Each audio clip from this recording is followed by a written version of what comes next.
रायगड विधान परिषदेचे चित्र आता जवळपास स्पष्ट झालंय। अनिकेत तटकरे उद्या उमेदवारी अर्ज भरणार आहेत। अशातच महेंद्र दळवी या निवडणुकीतनं माघार घेणार का हे पाहणं महत्त्वाचं ठरणार आहे। नंदनवन बंगल्यावर एकनाथ शिंदेंसोबत रायगडच्या सगळ्या नेत्यांची बैठक झाली आणि यावेळी एकनाथ शिंदेंनी सगळ्या नेत्यांना युती धर्म पाळा अशा सूचना दिल्या। विधान परिषद उमेदवारीचा पेच सुटला असला तरीही रायगडच्या पालकमंत्री पदाचा पेच मात्र अजूनही कायमच आहे। हे दृश्य आपण पाहतोय की बैठक झाली शिंदेंसोबत आणि यावेळी शिंदेंनी त्यांच्या कार्यकर्त्यांना सूचना दिल्या। युती धर्माचं पालन करा असं म्हटलं। उमेदवार ठरलेला आहे मात्र पालकमंत्री पदाचं घोंगडं अजूनही भिजतच पडलंय। त्यावर अजूनही शिक्कामोर्तब होत नाहीये। उमेदवार मात्र ठरलेला आहे मात्र पालकमंत्री कोण होणार, कोणत्या पक्षाला ही जागा मिळणार हे अजूनही समोर येत नाहीये। यावर अजूनही शिक्कामोर्तब झाला नाहीये। आपण पाहतोय की महेंद्र दळवी आता माघार घेणार का हे पाहणं महत्त्वाचं आहे। महेंद्र दळवींनी काल आक्रमक विधान केलं होतं आणि त्यानंतर आज एका दिवसामध्ये अनेक राजकीय घडामोडी झाल्या। मात्र आता अनिकेत तटकरे मुंबईला आले होते। त्यांनी दोन्ही उपमुख्यमंत्र्यांची भेट घेतली होती आणि त्यानंतर त्यांच्या नावाची चर्चाही सुरू झाली होती। मात्र सध्याचं चित्र पाहता आता महेंद्र दळवी माघार घेणार का, पालकमंत्री पदाचा पेच अजूनही कायम आहे। तर महायुतीमध्ये विधान परिषदेच्या रायगड रत्नागिरीच्या जागेवरचा पेच अखेर सुटला आणि ही जागा आता राष्ट्रवादीच्या हाती आली आहे। रायगडमध्ये सेना आणि राष्ट्रवादी काँग्रेस हे दोन्ही पक्ष आग्रही होते। अखेर जागा वाटपामध्ये ही जागा राष्ट्रवादीला सुटली आहे आणि राष्ट्रवादीकडनं अनिकेत तटकरे यांना विधान परिषदेवर उमेदवारी दिली जाणार आहे। याच पार्श्वभूमीवर अनिकेत तटकरे यांनी आता मुंबईमध्ये येत सुनेत्रा पवार आणि एकनाथ शिंदेंची भेट घेतली। इतकंच नाही तर सुनील तटकरे आणि भरत गोगावले यांनी सुद्धा या चर्चांना दुजोरा दिलाय। दरम्यान आता उद्या अनिकेत तटकरे आपला उमेदवारी अर्ज दाखल करणार आहेत असंही कळतंय। शिंदे साहेबांची भेट अनिकेत आणि मी त्या ठिकाणी घेतली। शिंदे साहेबांनी मोकळेपणाने आमच्याशी संवाद केला। शिंदे साहेबांनी स्वच्छपणाची भूमिका त्यांची मांडलेली आहे।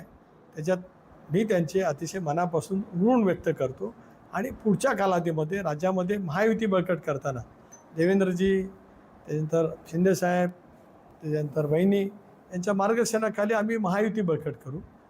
राष्ट्रवादी काँग्रेस पक्ष वहिनींच्या नेतृत्वाखाली बळकट होत राहील।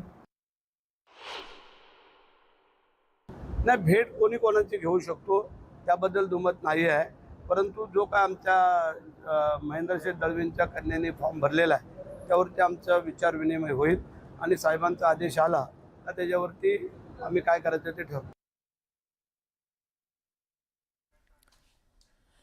दरम्यान रायगडमधनं आता राष्ट्रवादीला विधान परिषदेवर उमेदवारी आणि शिवसेनेला पालकमंत्री पद मिळणार अशी चर्चा सध्या राजकीय वर्तुळामध्ये रंगलेली आहे आणि यावर सरनाईकांनी सूचित विधान केलंय। सरनाईक काय म्हणतायत पाहूया। नाही बघा, शेवटी पालकमंत्री पदाचा तिरा तुमच्या दृष्टिकोनात नव्हता, परंतु आम्ही सुरुवातीपासून जेव्हा शपथविधी झाला त्याच दिवसापासून आम्ही पालकमंत्री म्हणून आमच्या भरतशेठ गोगावले यांच्याकडेच बघत होतो आणि रायगडच्या माध्यमातून त्या पद्धतीचं त्यांचं काम होतं। देवाणघेवाणीमध्ये काही गोष्टी मी मगाशीच म्हणालो की 2 पावलं पुढे 2 पावलं मागे जावं लागतात, तसा निर्णय घेतला असेल। भविष्यामध्ये अजूनही काही गोष्टी आम्ही आमच्या वाट्यामध्ये महायुतीच्या माध्यमातून काढून घेऊ। विधान परिषदेच्या 17 जागांसाठी निवडणूक होतीये। उद्या उमेदवारी अर्ज दाखल करायचा शेवटचा दिवस आहे आणि त्यापूर्वी महायुतीचा जागा वाटप निश्चित झाल्याची माहिती सूत्रांकडून मिळतेय। यानुसार भाजप 11, सेना 4 आणि राष्ट्रवादी 2 जागांवर निवडणूक लढवणार आहे। मात्र 3 जागांवर महायुतीमध्ये तिढा निर्माण झाला होता आणि त्या जागा म्हणजे अर्थात रायगड, छत्रपती संभाजीनगर आणि नाशिक। तेव्हा नाशिक आणि संभाजीनगर या 2 जागेवर शिवसेना आणि भाजप हे दोन्ही पक्ष आग्रही होते।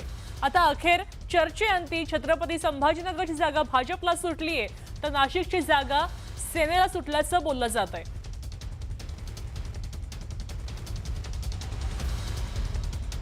आता या नाशिक आणि छत्रपती संभाजीनगर या 2 जागेबद्दल नेमका चर्चा काय होत्या आपण पाहूया। नाशिक आणि संभाजीनगरची जागा होती। नाशिकला शिवसेना आणि भाजप दोघांनीही दावा केला होता। त्याचबरोबर छत्रपती संभाजीनगर इथे सुद्धा शिवसेना आणि भाजपनं दावा केला होता. मात्र नाशिकची जागा ही आता शिंदेंच्या सेनेला सुटलेली आहे. सेना आग्रही होती आणि छत्रपती संभाजीनगर इथं स्थानिक नेत्यांची आक्रमक भूमिका पाहायला मिळाली. नाशिकसाठी शिवसेना आग्रही होती.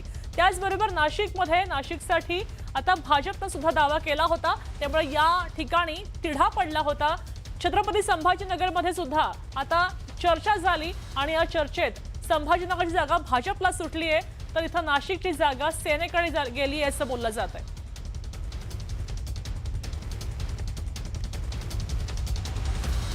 आता विधान परिषदेच्या निवडणुकीसाठी महायुतीमध्ये जागा वाटपावरनं बरीच रस्सीखेच झाली. अखेर चर्चेअंती पुणे आणि रायगडची जागा राष्ट्रवादीला मिळाली. पण पुण्यामध्ये राष्ट्रवादीची डोकेदुखी वाढल्याची चर्चा सुरू आहे. त्याचं घडलंय असं की पुण्याच्या जागेसाठी अनेक इच्छुकांनी नावं समोर आली. दीपक मानकर, सुनील टिंगरे, विलास लांडे आणि नाना काटेंच्या नावाची सध्या जोरदार चर्चा आहे. लवकरच उमेदवारांच्या नावावर शिक्कामोर्तब सुद्धा होईल. पण पुण्यातली जागा पक्षातल्या मूळ व्यक्तीला दिली जावी, अशा आयात उमेदवाराला संधी मिळू नये अशी भूमिका राष्ट्रवादीच्या नेत्यांनी घेतली अशी ही माहिती मिळते. त्यामुळे पुण्यामध्ये उमेदवारीवरून आता पक्षातल्या वरिष्ठ नेत्यांची डोकेदुखी वाढली आहे अशाही चर्चा आहेत.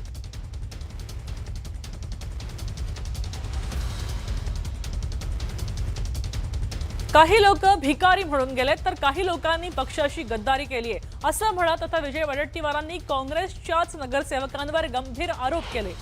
त्याचं घडलंय असं की विधान परिषद निवडणुकीच्या पार्श्वभूमीवर चंद्रपूर, गडचिरोली, वर्धा मतदारसंघामध्ये काँग्रेसचे काही नगरसेवक भाजपच्या गळाला लागले अशा सध्या चर्चा सुरू होत्या.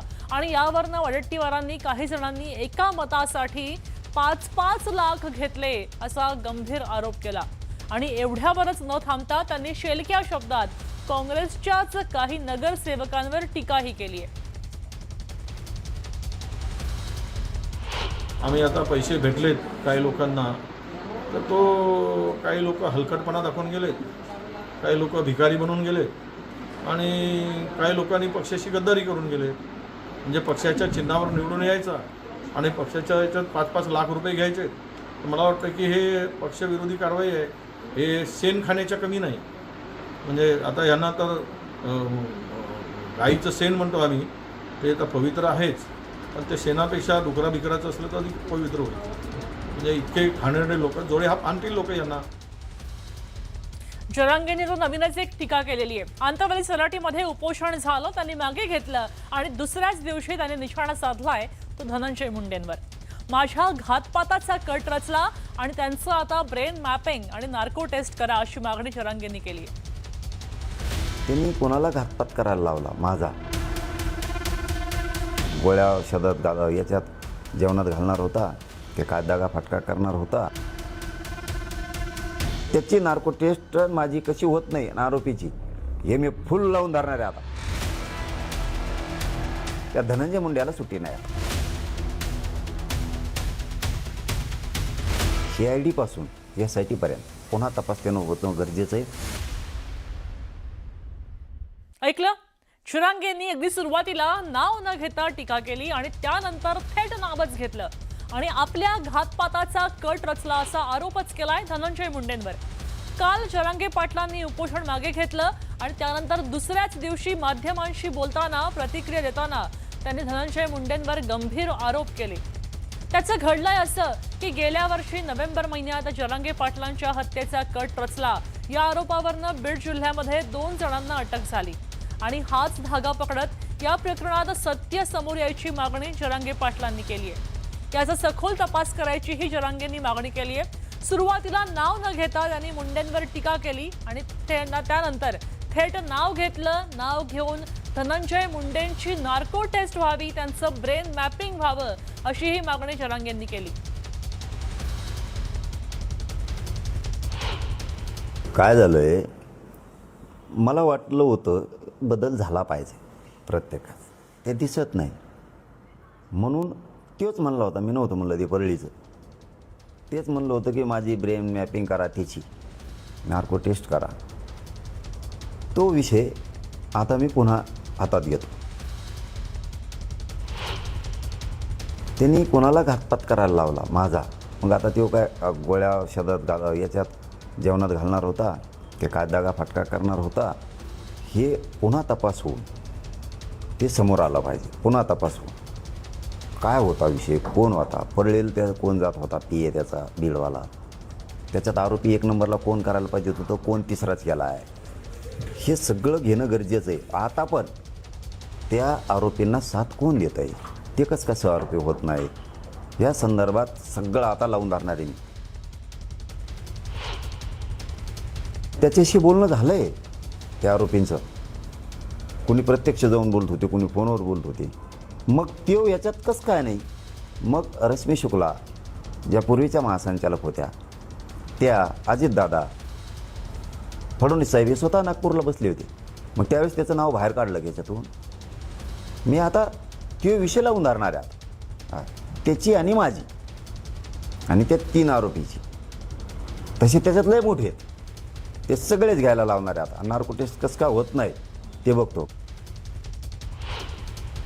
यांना मी यांचं नावच नाही घेत.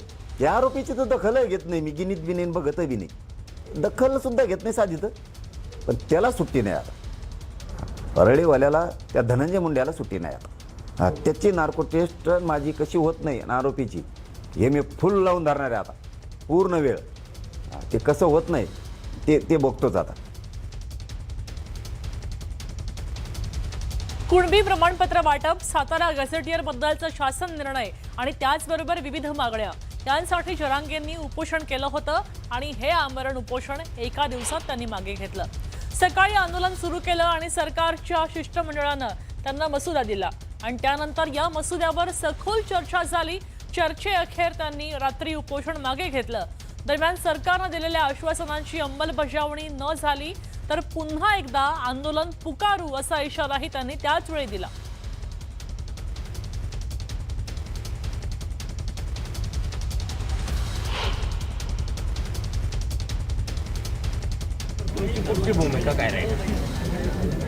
आता तरी मला नाही वाटत, कारण त्या मंजुऱ्या मुख्यमंत्र्यांनी देणार आहेत असं त्यांनी विखे पाटील साहेबांनी त्यांनी दोघांना सांगितलं. म्हणून मला वाटतं आता थांबणार नाही, नसता मग या दोघांना जबाबदार धरणार आहे आणि पुन्हा आंदोलन सुरू करणार. जी आश्वासनं दिली ती तुमच्या समोर आहे.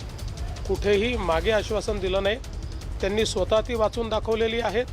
विखे पाटील, प्रसाद लाड यांनी ती वाचून दाखवलेली आहेत.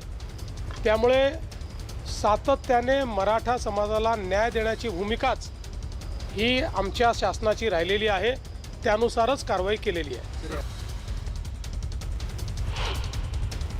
आम्ही काल सरकार लाचार होताना पाहिलं, विखे पाटील माकडाप्रमाणे इकडून तिकडे उड्या मारताना आम्ही पाहिले, विखे घराण्याची इब्रत धुळीस मिळवताना आम्ही विखे पाटलांना काल पाहिलं. प्रसाद लाडांना त्यांचं पाप धुवायचंय, पण विखे पाटील तुम्हाला महाराष्ट्राचं मुख्यमंत्री व्हायचं असेल तर महाराष्ट्रातल्या दीनदलितांची, गोरगरिबांची, कष्टकऱ्यांचे प्रश्न काय आहेत, महाराष्ट्रातल्या जनसामान्यांचे प्रश्न काय आहेत, यावर तुम्हाला काम करावं लागेल. नाहीतर तुमचा सुजयदादा विखे लोकसभेच्या निवडणुकीत जसं त्याला आसमान बघायला मिळालं तशीच तुमची अवस्था इथून पुढच्या कालावधीमध्ये होणार आहे. तर बघा, या मुद्द्यावरनं सरकारवर टीका करत वडेट्टीवारांनी जरांगेंना या सरकारवर विश्वास ठेवू नका असं आवाहन केलं आणि यावर जरांगेंनी काय उत्तर दिलं पाहूया. जरांगे पाटलांनाही सांगतो, हे लबाडाचं सरकार आहे, हे यावर विश्वास ठेवू नका. आणि ओबीसींनाही सांगतोय की सरकारची भूमिका कधी तुमच्या बाजूला राहिली नाही. जो आत्ताचा GR काढला तो GR हा ओबीसीच्या बहुजनांच्या मुळावर उठणार आहे. कारण ओपनमध्ये कॅटेगरीच्या लोकांना स्थानच ठेवलं नाही. ते लई करी डोलकी होय. उगा काय तुमच्या सत्ता होते तेव्हा कुठं गेलता, तेव्हा लय ओबीसीचं कल्याण केलं होय. तो सरकार होतं तेव्हा काय तर पाळणा बांधून दिलं तेव्हा झोका ओबीसीला. काही बोलायचं उगा आपलं, हे आलं की याच्यावर बोलायचं. हे बी धडाचे नाहीत, हे काय ओबीसीला यांनी काय पाळणा बांधला नाही, मराठ्याला बी काय झोका बांधून दिला नाही.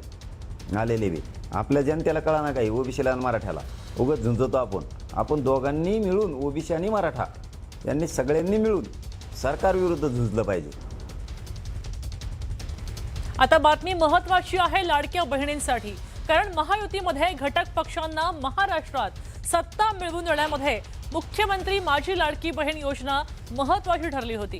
आता या योजनेचा लाभ पात्र महिलांपर्यंत पोहोचवण्यासाठी ई-केवायसी प्रक्रिया सुरू केली होती. काही महिलांनी ई-केवायसीचे पर्याय निवडताना चूक केली आणि 30 एप्रिलपर्यंत मुदतवाढ दिली होती. आता ई-केवायसी दुरुस्तीची मुदत संपली आणि किती महिला अपात्र ठरल्या याबद्दलची आकडेवारीच समोर आली आहे.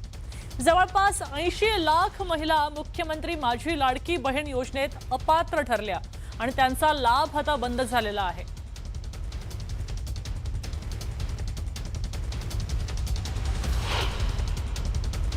या 80 लाख अपात्र का ठरल्या आपण पाहूया. ठरवून दिलेल्या मुदतीमध्ये ई-केवायसी पूर्ण झाली नाही. त्याचबरोबर ई-केवायसी वेळी नोंदी अपडेट केल्या नाहीत. काही वेळेला चुकीची किंवा अपूर्ण कागदपत्र सादर केली. योजनेच्या ठराविक अटींचं उल्लंघन झालं. उत्पन्न मर्यादा पूर्ण न झाली किंवा चुकीचं उत्पन्न दाखवलं गेलं आणि वैयक्तिक माहितीमध्ये काही महिलांनी विसंगती टाकली अशी ही बातमी समोर येते. त्याच्यामुळेच त्या अपात्र ठरलेल्या आहेत. आता ह्या लाडक्या बहिणींची किंमत कमी झाली, आता त्या लाडक्या राहिली नाही आहेत आणि त्या दोडक्या झाल्या आहेत का? म्हणजे काम सर्व वैध मरो असं झालंय का? क्या तुमच्या ह्या लाडक्या बहिणींना आता 1500 रुपये देणं जीवावर आलेलं आहे म्हणून तुम्ही हे वेगवेगळ्या माध्यमातून त्यांची संख्या कशी कमी होईल हे बघत आहात? लाडक्या बहिणींना जो 1500 रुपयाचा महिना मिळतोय हाच त्यांच्या डोळ्यात का खुपतो आहे? का आता निवडणूक संपल्यानंतर आता या लाडक्या बहिणींची त्यांना गरज राहिलेली नाहीये? 288 कोटी रुपये हे महाराष्ट्राच्या खिशातले पैसे गेलेले आहेत, जे तुमच्या चुकीने गेलेले आहेत. या पैशाची भरपाई कोण करणार आहे? ज्या आदिती तटकरे एरवी श्रेयवादाच्या राजकारणात सगळ्यात पुढे असतात, त्या आदिती तटकरे या 200 आत्मनिर्भर करण्याचं काम केलंय, आत्मसन्मान मिळवून देण्याचं काम केलंय.